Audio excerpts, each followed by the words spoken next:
Guys, welcome back to the channel. Welcome back to a brand new video. This is the latest Arsenal news and transfer news as well. Just a few days to the closure of the transfer window, Arsenal are still negotiating internally on getting a deal done for a forward. According to multiple sources, Sky Sports and also The Athletic, Arsenal are working on a number 9 rather than a winger. We're going to be talking about a couple of names in the last 48 hours that have been up and down. Benjamin Sesko, are Arsenal still following that trail? We'll be looking into that deal. What about Jhon Duran? Are Arsenal really going to pay 80 million for the 21-year-old Colombian at Aston Villa? We will be talking about that deal as well. Ivan Ferguson, Matthias Tel, what's going to happen with Jorginho, Alexander Zinchenko, Kieran Tierney? There is a lot of news when it comes to the transfer window. Hit the like button, subscribe to the channel as well. We'll be diving into some of the injury updates as well.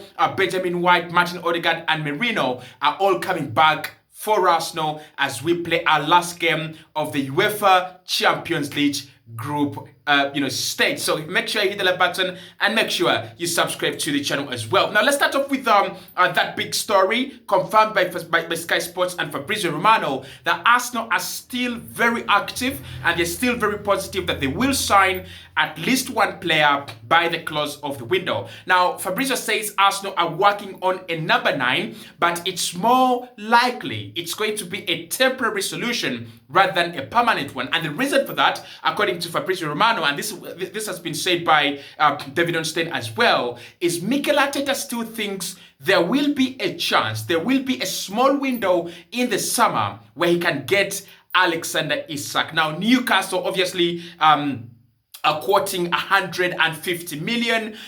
That could make the deal a little bit difficult, but Arsenal are not giving up. Mikel Arteta is not giving up. We are going to get a temporary striker, a temporary solution in January, and then we will get a permanent one in the summer. Among the permanent ones is Alexander Isak. We've talked about Alexander Isak, not available in January. Actually, according to multiple outlets, Newcastle are not looking to sell now, and they're not looking to sell in the summer. But I think the disappointment here with Arsenal is how slow we have worked. If you look at Manchester City, 3 players, 2 defenders have come in, and one striker. Actually, 2 of their signings of the January window have already played in a victory against Chelsea. That is, Kusanov and also Omar Mamouche. So if you're Arsenal and you're looking at City 6 points behind of you, and you're looking at Liverpool, yes, they have not made any signings, Liverpool, but they are showing that they are steady, and that's why they're not making any signings. Probably they're waiting until the summer to get the manager, the players he actually needs. So we all thought that this was going to be the window where we show a lot of ambition, or at least enough energy, enough interest, enough change. I don't think we have seen that. I think we've seen a lot of, sluggishness in the window from Arsenal. And that is because, in my opinion, that is because we don't have a sporting director. I mean, if you have a sporting director, things could be a little bit different. It could be a little bit better. It could be a little bit different. But I mean, when you don't have a sporting director, you have an interim guy that is not going to see the long-term project. Well, maybe the team is like, why don't we just wait to get a sporting director first, and then we can do long-term targets. So there is a lot when it comes to Arsenal. But the positive news is that we are still working to get a forward. Internal work is going on. We don't know of any external work. Now, there are rumors and links about players, like I've said, but we don't have any external work that we can, source, or we can actually point to and say Arsenal are in talks with such and such a player, and it's very, very close. Apart from Sevilla Naipan, that we'll talk about later in this video. So that's the first story. Arsenal working internally, according to Sky, The Athletic and Fabrizio Romano, to get a number 9 rather than a winger, because there is a chance that in the summer Arsenal could get Nico Williams. We wait to see if that deal could happen. Now, when it comes to particular names, the one that will be very, very interesting for you and has been very interesting to Arsenal fans today has been Jhon Duran. Jhon Duran is one of the players that I really, really like as a person. I mean, he's kind of that traditional number 9, that traditional guy that Arsenal are looking for. And I kind of feel like Mikel Arteta wants to gravitate towards modern forwards rather than a player like Jhon Duran. Now, the good news is that according to credible sources, including The Athletic, they are saying that Arsenal have sounded out Aston Villa on a move for Jhon Duran, and we also made contact with Villa to establish what could be the conditions of the deal. Now, that is where the interesting part ends, because Arsenal went to Aston Villa. They were told he's going to cost 80 million, and Arsenal shut the hell up. We just walked away. We just, we didn't react. As long as they said 80 million, that was the end of the deal. Now, for me, I don't think Jhon Duran is 80 million, especially with the Athletic quoting that Villa believe they've got a couple of forwards, and they believe they could sell one, especially with Unai Emery very much interested in signing Joao Felix from Chelsea. I don't think Jhon Duran is 80 million. I think what Villa are trying to do here, they're trying to keep him until the end of the season and then evaluate their position. Do we now sell? It's the end of the season. Or do we keep him, give him a longer contract and keep him at the club? Now, Arsenal are not the only club that actually want Jhon Duran. A couple of other clubs, I'm told Chelsea is interested. I think Al Nassr as well. There's a club in Saudi Arabia that has been interested in Jhon Duran. But the 80 million seems to be the problem. I want to ask you down in the comments, do you think Jhon Duran would do a job at Arsenal? You're not going to get him on loan. I don't want anyone in the comment section saying, Cossy, we should get him on loan. We are not going to get him on loan. It's either a permanent deal or a loan with obligation, which is a permanent deal anyway. For me, Arsenal need 2 strikers, not 1. I think Kai Havertz needs to, go back in his natural position, maybe as a midfielder. I don't know where he plays best these days. I think we need 2 strikers. If you can get Sesko and Isak, beautiful. If you can get Duran and Isak, even wonderful. 2 Premier League proven players that have proven to score goals on both the UEFA Champions League and the Premier League scene. What else do you need from your board? So if Jhon Duran comes in and we have a guarantee that we will get another striker in the summer, go and do the deal. The one thing I feel about Jhon Duran is he has been under this shadow of Oli Watkins, and that is why his goals and achievements actually, shine a little bit brighter, because whenever he comes off the bench and Watkins is taken off and then he scores, everybody goes, look, he's used less minutes than Oli Watkins to score. But the question is, if you gave him 90 minutes for 10 games, 20 games, can he give you the output consistently of a player like Oli Watkins, or even better? Now, that's a question there. But I would still say 80 million is a lot.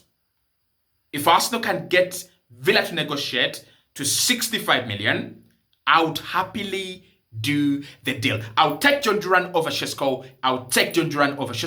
And in terms of being a striker, I'll take Jhon Duran over Matthias Cunha as well. Now, those remarks might sound a little bit deluded, stupid, and kind of pessimistic, but I would want to say Jhon Duran for me sounds like a forward, looks like a forward, a real number 9 as compared to Sesko and also as compared to Matthias Cunha. But he's not the only name on this list. I also want to tell you that Evan Ferguson is a player that Arsenal have been linked with today. Now, with Evan Ferguson, it's a little bit different because multiple outlets, not very credible though, are saying that Arsenal want to get him on loan. Now, what I don't understand, obviously, is why would Arsenal and how would Arsenal get Evan Ferguson on loan, yet we have already utilized the 2 loan spots that we can use as a club from inside the Premier League. Now, he's at Brighton. You can only get 2 players on loan from fellow Premier League clubs. And Arsenal have Neto from Bournemouth, and we also have Raheem Sterling from Chelsea. That's not to say that a deal is not possible. A deal is possible under these circumstances. Arsenal can call Bournemouth and make Neto's loan deal permanent. I don't think we're going to make Sterling's deal permanent, so it's Neto. We could make Neto's deal permanent, or we could release either of Neto or Raheem Sterling back to their parent clubs. So it's either of the two. I don't know what Arsenal could do, but even focus for me again. Once again, a player that has not played a lot of football this season. I mean, at Brighton right now, it's crazy. Like really, really crazy. You think about João Pedro, you think about Danny Welbeck, you think about Georgie Ruta. So many strikers there. And then Ferguson as well, very, very good striker, very, very good guy. Couple of clubs are interested in German and elsewhere. I know of Marseille. De Zerbi has worked with him. He would love to work with him once again. Could that be could that be an advantage to Marseille? Probably not. We will find out. But what I wanna say is, even Ferguson once again is a player that could come in and work alongside Kai Havertz, because Arsenal is saying we want to bring in someone to work alongside Kai, someone to compete with, but also someone to provide cover to Kai Havertz. Even Ferguson is not such a bad shout out. Now, to the big Sesko fans, Sesko is a name that will resurface in the summer. We are 110% sure about that. But for now, Sesko in January, talks, links, and rumors are dead. Now, of course, there were a few stories yesterday and today saying that Sesko, Arsenal made a huge bid. Those rumors were not true. Arsenal have not made any bid for Sesko. And in January, Arsenal have come to a consensus internally that he is not available. We can't get Sesko. And I think for me, it's pretty interesting that we chase a guy that we know we are not going to get. And now we have 5 days or less to the closure of the window. And then we're like, oh, shoot, we can't get him? Oh, no. Let's work on something else. It's quite embarrassing. Really, really embarrassing. You could have established that in December and not wasted time. So Sesko is a name that is off Arsenal's January transfer list. Officially, we can go and do that deal a little bit, maybe later on, maybe in the summer. But for now, in the winter transfer window, Sesko is another guy that will be joining Arsenal. Well, there are two other names. They're not strikers, but still part of the agenda of Arsenal bringing in someone. And number one, of course, is Naipan.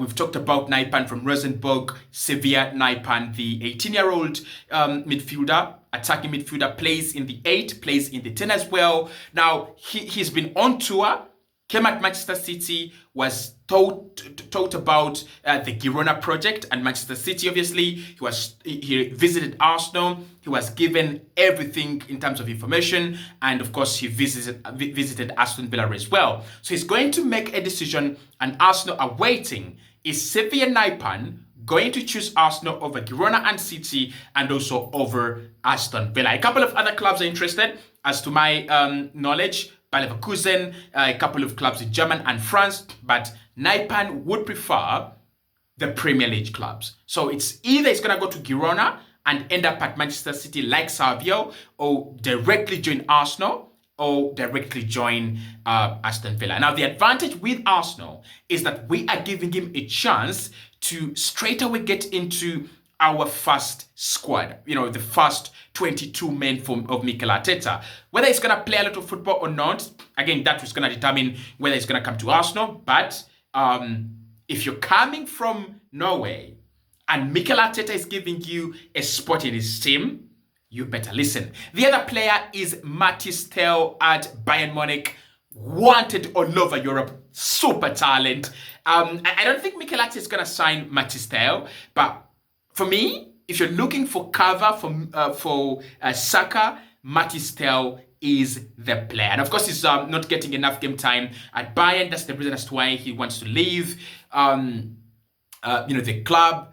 If he comes to Arsenal, would he play more? Definitely, in my opinion. And again, there is a small possibility, or a big possibility actually, that Arsenal do not get Nico Williams. So if you bring in Mathys Tel, he might actually become one of the vital and important wingers in the Mikel Arteta project. In terms of outgoings, Arsenal are looking to get Kieran Tierney and Alexander Zinchenko off board. Zinchenko is wanted by Borussia Dortmund heavily, but also Atletico Madrid of recent have come in and said, listen, we can do the deal. We can sign him. So two clubs very serious to sign Alexander Zinchenko. Zinchenko would love to leave to get more playing time. Kieran Tierney is about him and Celtic. Negotiations will happen again between Arsenal and Celtic to see if Kieran Tierney is going to leave. But at the moment, that is where we stand. There have been talks primarily between Jorginho and Palmeiras in Brazil. Now, there is nothing advanced there,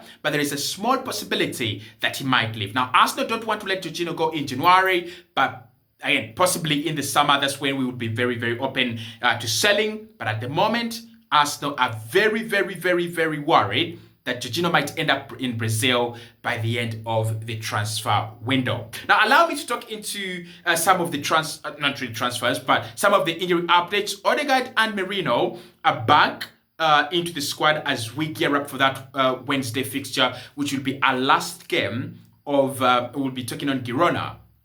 And it will be our last game of the 8 that we have to play as part of the table. Arsenal have already qualified for the last 16. Even if we lose, we are in a very, very good position. That is number one. Number two, I wanted to talk into White and Gabriel Jesus and Saka. Now, White, according to the manager, he's back doing some kind of individual training, but he should be back with the team very, very soon. Tomiyasu is still far away. Saliba is obviously all right.